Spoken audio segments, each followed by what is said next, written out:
Hello, everyone. Welcome to today's episode of Time Talks. I'm your host, Hamza. As always, I'm joined by my incredible co-host, Sarah. Hi, everyone. Thanks for tuning in. Today, we're talking about something we all wish we had more of: time. Specifically, how to stop wasting it and use it effectively to improve our lives. That's right, Sarah. Time is more valuable than money because money can be earned back, but time, once gone, is gone forever. And yet, we're all guilty of wasting it, right? Let's start with a big one. What's your biggest personal time waster?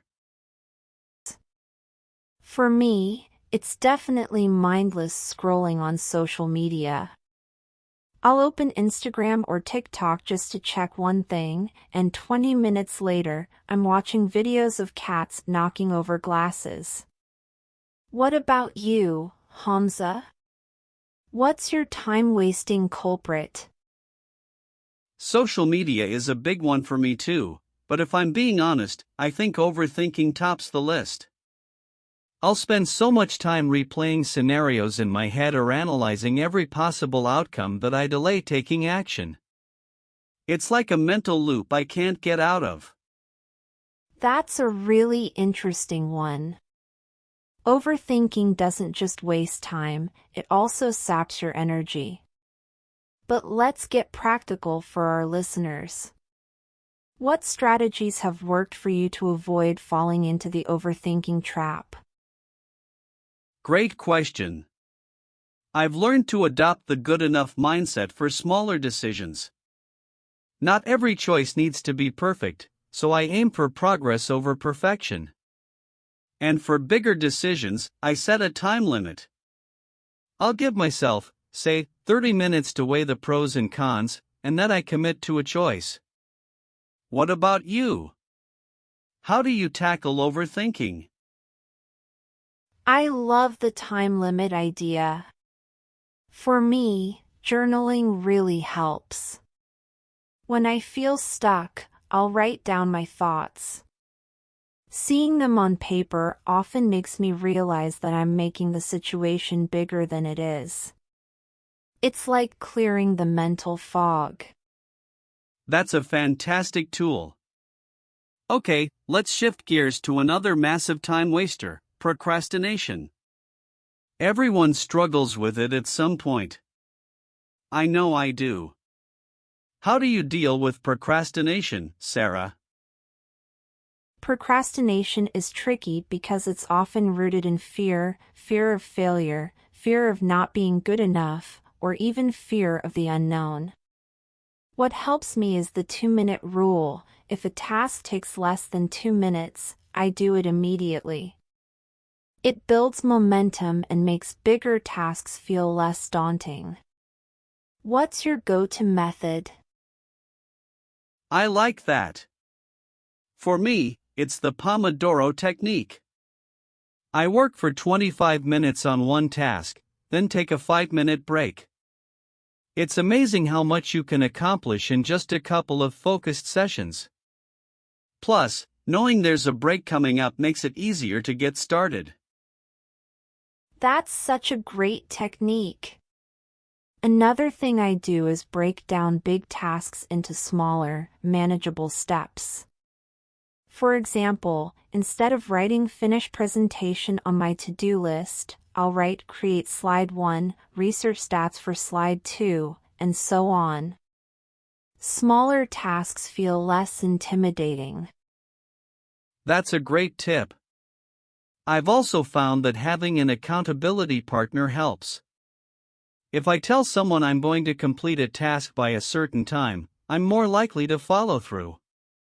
Speaking of distractions, let's talk about another time waster: constant interruptions. How do you handle those? Oh, distractions are the worst.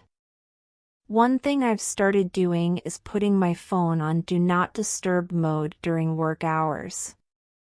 I also schedule specific times to check emails and messages instead of being available 24/7. How about you? I do something similar. I create a distraction-free zone. That means no phone, no unnecessary tabs open, and even noise-canceling headphones if I'm in a busy environment. I also communicate with people around me, letting them know when I need focused work time. That's so important. Another thing I've realized is that distractions aren't just external, they can also be internal. Like when your mind starts wandering or you remember something random you need to do. For that, I keep a notepad nearby. If I think of something unrelated, I jot it down and get back to work. That's a solid tactic. You know, another area where people waste a lot of time is multitasking. It feels productive, but studies show it actually reduces efficiency. What's your take on multitasking, Sarah? I couldn't agree more. I used to think multitasking was a superpower, but now I realize it's just a way to do multiple things poorly. I focus on one task at a time and give it my full attention. When it's done, I move on to the next. It's a game changer. Absolutely. Prioritization is key. Speaking of which, let's talk about how to set priorities. When everything feels urgent, how do you decide what to focus on? I swear by the Eisenhower matrix. It divides tasks into 4 categories: urgent and important, important but not urgent, urgent but not important, and neither. It's amazing how much clarity you get when you organize your tasks this way. How do you prioritize? For me, it's about starting the day with the top 3 tasks I absolutely need to accomplish. If I get those done, I consider the day a success, even if smaller tasks get pushed to the next day. That's such a great mindset. Another thing that helps me is planning my day the night before. That way, I wake up with a clear plan and don't waste time figuring out what to do first. For me, it's this: value your time like you value your money. Budget it wisely, invest it in meaningful activities, and don't let it slip away. And mine would be intentional with your time. Every moment you spend with purpose is an investment in your future. Don't let life pass you by without meaning. Procrastination is such a universal challenge, Sarah. I mean, who hasn't pushed off a task, only to feel more stressed later? Let's break this down. Why do you think we procrastinate in the first place? I think it often comes down to fear of failing, fear of the task being too difficult, or even fear of success, where we're scared of the pressure that comes with doing well. Sometimes, it's just pure overwhelm when a task feels too big to even start. What's your take? That's a great point. For me, it's also about motivation. If a task feels boring or unimportant, it's hard to convince myself to prioritize it.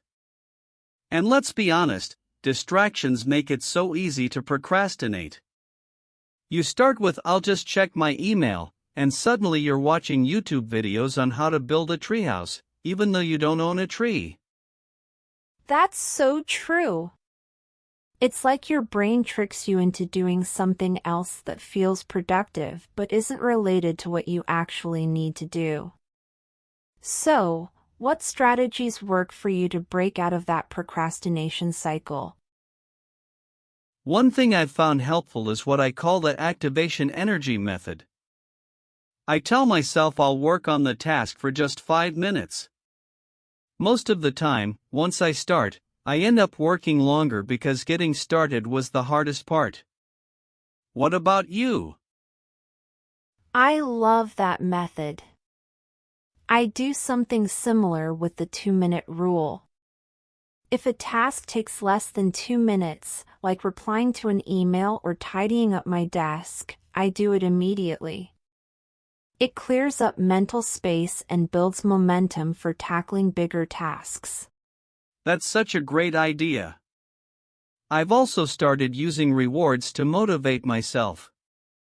For example, if I finish writing a report, I'll treat myself to a coffee or a 10-minute break to watch something funny. It turns the task into a game where I'm working toward a goal. That's a fun approach. I also try to connect tasks to a bigger purpose. For example, if I'm procrastinating on exercise, I remind myself that staying healthy allows me to have more energy and focus for my work and family. Linking tasks to meaningful outcomes makes them feel less like chores. Absolutely. Another thing that helps me is breaking tasks into smaller chunks. Instead of saying, I need to finish this entire project, I'll say, today, I'll just outline the main points. It feels less overwhelming, and progress builds momentum. Do you do anything similar? All the time. I actually create micro deadlines. If I have a week to complete something, I'll set mini deadlines for each day. That way, I'm not rushing to do everything at the last minute, and I can celebrate small wins along the way. That's brilliant. Let's talk about the emotional side of procrastination, though. Sometimes, it's not just about strategies, it's about mindset. How do you deal with the guilt that often comes with procrastinating? That's such an important question. I try to be compassionate with myself. Beating myself up only makes it harder to get back on track.